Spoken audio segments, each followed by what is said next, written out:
जानता हो बाबू, जब कोनो लइकन के बड़ा जौन 5-7 साल के लइका रहता सन, ठीक है। ओकनी के कोनो काम से कहीं भेजल जाता ना, आ जब साइकिल की जब लेके निकलता सन, अच्छा, तो जब कोनो काम रहता तो ठीक है। तब साइकिल धरता समझ सन। गया।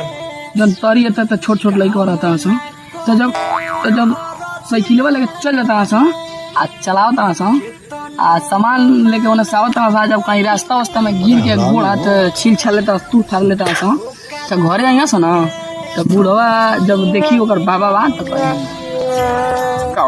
आगे हमनी के बारे में तू कर बहुत बार हो जाई।